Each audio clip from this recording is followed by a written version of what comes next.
drawing on years of courtroom composure.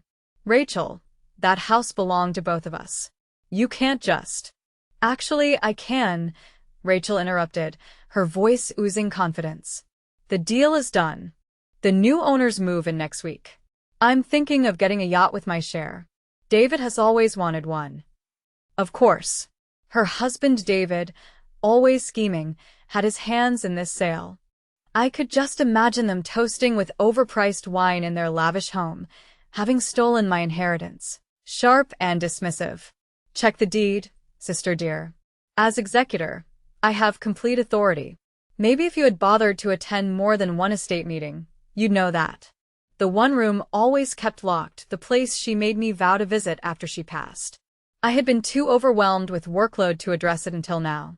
My fingers trembled as I dialed the one person who could aid me, Thomas Harrison. Thomas, Grandma's lawyer for over 3 decades, answered on the second ring. Emma, I've been anticipating your call. Rachel sold the beach house, claiming her rights as executor. Yes, I replied. Is it true? I received the notice this morning, Thomas said. Tell me, have you examined your grandmother's study yet? No, why? Your grandmother left explicit instructions about that room that Rachel is unaware of, Thomas informed carefully. Can you come this afternoon? Hope sparked. I can catch the next train to Newport. 2 hours. I touched the delicate key hanging around my neck, worn since her funeral, without knowing its purpose. How did you? All in good time, Thomas assured. Your grandmother was meticulous. She knew you both very well. The train ride to Newport felt interminable. I tried to concentrate on case files, but thoughts of Grandma consumed me. She had remained sharp till the end, always planning several steps ahead. Stepping off the train, I found Thomas waiting, his sharp eyes surveying me as I approached. You look just like her. Rose would be proud. Rachel wouldn't agree, I muttered. She thinks I abandoned our family for my career. Thomas snorted. Rachel sees what Rachel wants. Your grandmother understood ambition. She built her empire from nothing. But today we're discussing your grandmother's foresight, not Rachel's opinions. Once in his office, Thomas got straight to the point. Emma, have you tried using that key? I shook my head. Grandma said, I'd know when the time was right. That time is now, Thomas said. 2 years ago. Concerned about Rachel's entitlement and her ethical flexibility, your grandmother took precautions. What kind of precautions? I asked. He slid a thick file toward me. The deed Rachel used isn't the final one. 2 weeks before she passed, your grandmother filed an amended deed with specific conditions about sale and ownership that Rachel unknowingly violated. The drive to the beach house was second nature to me. As soon as I entered, the familiar aroma of old books mingled with the salty air enveloped me. Grandma's study remained untouched. Rachel never took an interest in her books or business papers. The key slid effortlessly into the concealed safe located behind her desk, revealing a thick envelope addressed to me in Grandma's graceful handwriting. For Emma, when Rachel reveals her true nature. I'm sorry it came to this, dear. But certain lessons are learned best the hard way. With all my love, Grandma Rose, the note said. My hands shook as I opened the envelope, and as I read each page, the truth came into focus. By the last document, I understood why Thomas was so certain. I grabbed my phone and dialed. Have you found it? Thomas asked. Yes, I replied, clutching the documents. Call Rachel and her lawyer. We need an emergency meeting at your office, now.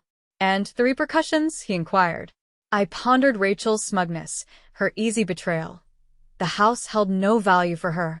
But Grandma's lessons, they always had consequences. Oh, definitely, I smiled slowly.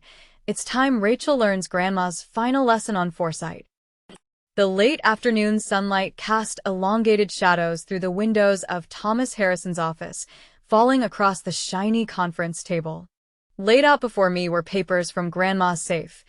Each page was evidence of her wisdom, a safeguard against Rachel's schemes. Rachel stormed into the room, wrapped in designer fashion, and dropped her Hermes bag on the table. Following closely was David, her constant shadow, along with her lawyer, a nervous young man who seemed fresh out of law school. This better be crucial. Silence filled the room. Rachel went pale, mumbling, "No, this isn't real." "Oh, it becomes worse," I remarked, sliding the final document out of the safe. Grandma prepared not only for the beach house, but for everything. Rachel's eyes hurried over the page. David read over her shoulder. Smirk vanished. "The estate's execution," I continued, "was contingent. As executor, you were expected to adhere to ethical guidelines. Attempting to sell mutually owned property without consent is a violation." Thomas took over, tone calm but firm. "Effective immediately, Rachel, you are removed as executor. That authority now belongs to Emma." Rachel jumped up, her chair scraping on the floor. "You can't do this. And you both must leave Grandma's estate within 30 days. Rachel's strangled gasp made her lawyer flinch. "It's our home." "No," I corrected. "It was part of the estate you no longer control." David's objection was interrupted by Thomas. "As executor, Rachel could stay there, but she is no executor anymore." Rachel sank back into her chair, full of disbelief. Her eyes shining not with tears of sorrow, but of frustration from this loss. "Why," she whispered, "would Grandma do this to me?" I took out the last item from my briefcase. An envelope sealed with Grandma's wax insignia.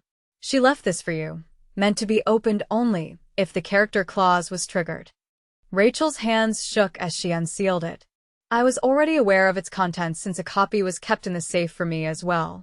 "My dearest Rachel," it read, "if you're finding this letter, then my greatest fears have come true.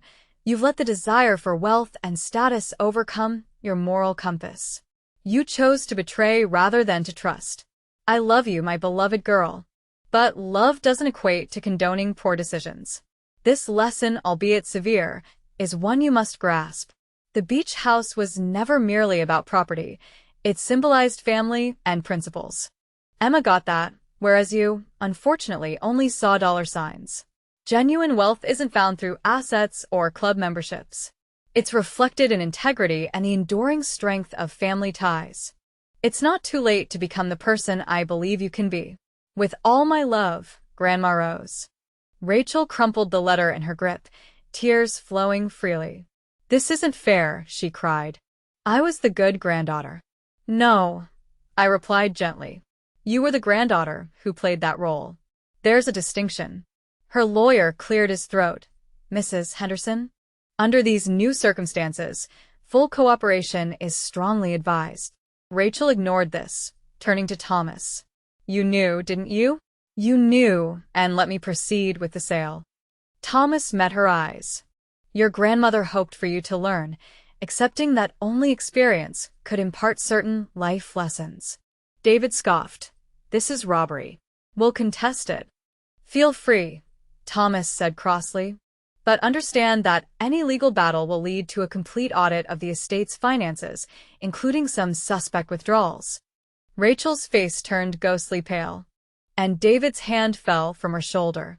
"You must vacate by month-end," I stated, standing, "and all estate accounts transferred to me by week's end." Rachel's voice was faint. "You'll just take everything?" "I packed my belongings. I'll ensure fair management of the estate, but you've lost the right to oversee it." Without a word, she grabbed her purse and left, David trailing behind her, leaving a crestfallen lawyer in their wake. "I'll send the files tomorrow," he muttered. "And I'm sorry. I should have done additional due diligence." After their exit, Thomas poured 2 glasses of Grandma's favorite scotch.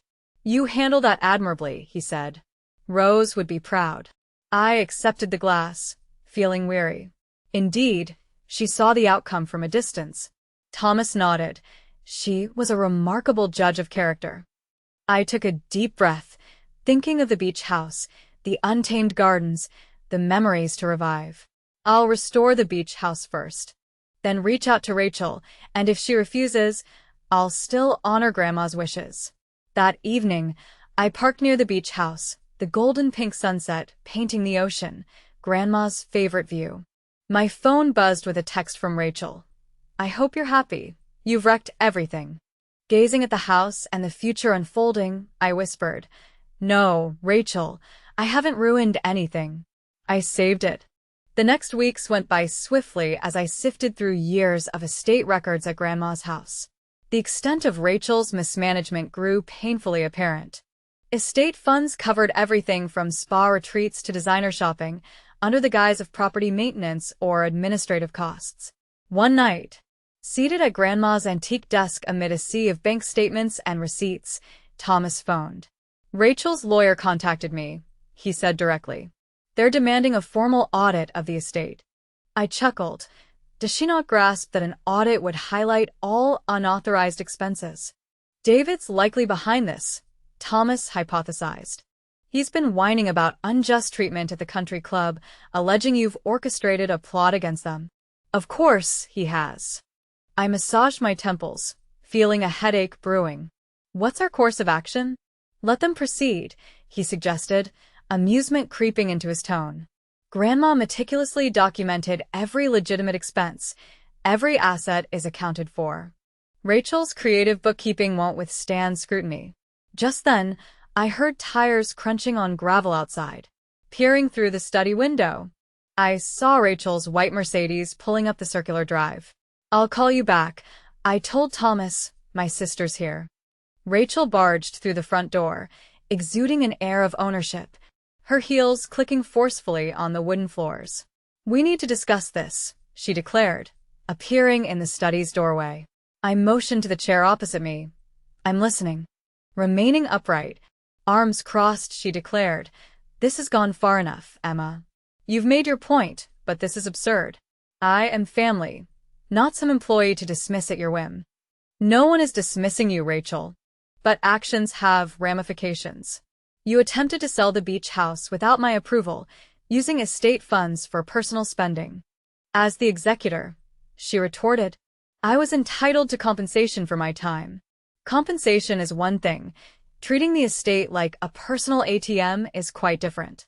Pulling out a stack of Rachel, those designer handbags, spa weekends, and David's golf club membership aren't estate expenses, I pointed out. She collapsed into the chair, her composure shattering. What do you want from me? She asked. I want you to own up to this, return what you've taken, and acknowledge you're no longer in charge. Maybe then we can salvage something, I replied. Rachel let out a bitter laugh. With what money? David's real estate ventures are failing, the country club raised its dues again, and now you're evicting us. We barely manage the mortgage as is. For years, I hadn't really looked at my sister. But now I saw beyond the designer clothes and false confidence. There was desperation. What happened to you, Ratch? I asked softly. When did appearances become more important than everything else?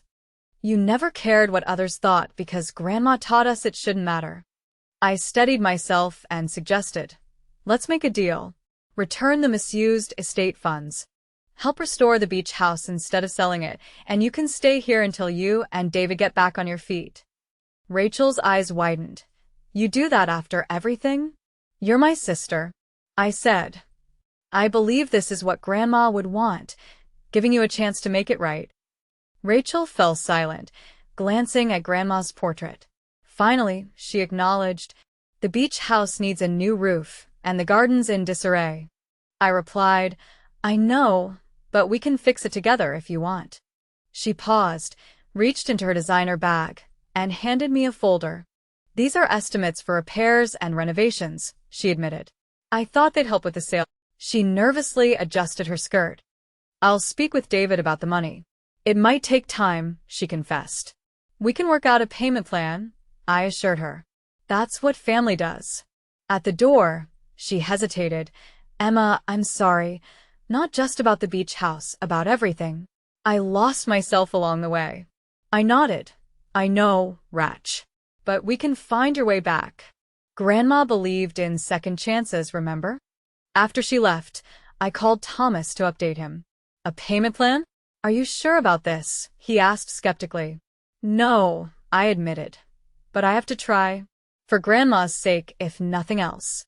Well, your grandmother did believe in redemption, he mused, almost as much as she believed in consequences. Just be careful, Emma. People don't change overnight. I know, I replied. I'm not letting go of the reins, but maybe this can lead to something better. The next morning, I drove to the beach house at dawn. To my surprise, Rachel's car was already there. She was in the garden, wearing jeans and gloves, pulling weeds. As I approached, she gestured toward a tangled mass of branches. The roses, she said. Grandma's prized roses. They're still alive under there, just need some care. I knelt beside her, putting on my gloves. Show me what to do. As we worked side by side in the morning sun, I thought about Grandma's letters, about learning lessons the hard way. Maybe this was part of her plan too, offering a path not just toward consequences, but reconciliation. Emma, Rachel hesitated. There's something else I need to discuss concerning some other estate matters. Rachel's admission sent us down another rabbit hole of financial troubles. She sat on the ground, her voice barely audible as she confessed, I invested some estate money, she admitted, avoiding my gaze. David said it was an amazing opportunity, she continued. How much? I asked. Reaching for my phone to call Thomas, Rachel stopped me. Please, don't tell him yet. David doesn't know I'm confessing this. This is embezzlement, Rachel, I admonished. I saw beyond her polished exterior and social grace. She was truly frightened. For the first time, I understood what Grandma had noticed. A woman so determined to prove her worth that she lost track of what truly mattered. First, I said, standing up, we need to comprehend exactly what happened. Grab your keys. We're going to see David. The tension between us was palpable during the drive to their Providence home. Rachel repeatedly initiated a conversation, only to stop herself each time. Upon arriving at their colonial-style house, David's car was already parked in the driveway. As we approached the entrance, I advised, let me handle the talking. David's expression upon opening the door conveyed it all. Rachel, what did you do? What she should have done months ago. I responded, walking past him into their pristine foyer. Start talking. David. Everything about this Florida development. Over the next 2 hours, a story of progressively dire financial actions unfolded. David had leveraged their house for investment in the project, believing it would resolve all their financial issues. As things began to worsen, he urged Rachel to use estate funds to cover their soaring debts. It wasn't supposed to happen this way, he claimed. Pacing the living room, the developer had a solid track record. Had being the operative term, I noted, examining the documents reluctantly provided. Did you conduct any real due diligence before investing? His silence spoke volumes. I then turned to Rachel, who sat quietly on their luxury couch. Is this why you tried to sell the beach house? To cover this mess before anyone found out? She nodded, filled with regret. The developer demanded more capital, David explained. If we couldn't provide it, everything we had invested would be lost. I panicked. Recalling Grandma's advice about thinking 5 steps ahead, I realized she likely foresaw this. Rachel's vulnerability to David's plans, his financial imprudence, the inevitable fallout. My phone buzzed. It was Thomas again. This time I answered. Emma, he said urgently, we need to discuss the Florida situation. I straightened, curious. How did you? Your grandmother, he interjected, left very specific instructions about unauthorized investments, including a separate insurance policy designed to protect against precisely this kind of scenario. Hope rekindled in me, especially the garden. Occasionally, I glimpsed the sister from my childhood before status and appearances engulfed her. David filed for divorce in the fall. Though devastated, Rachel was not surprised. He never loved me, she confided one night as we sat on the refurbished porch. He loved what I represented. Access to Grandma's wealth, social connections. When that vanished, it was his loss. You're worth more than that, I reassured her. The insurance claims safeguarded the estate, and Rachel diligently attended her counseling. She even started working part-time at a local garden center, discovering a genuine talent for landscape design. A year later, we held a small ceremony in the restored garden, dedicating a bench in Grandma's memory. As Rachel spoke, her voice steady and clear. I knew Grandma would be proud, not just of the beach house, but of our family, finally finding their way back to what really mattered.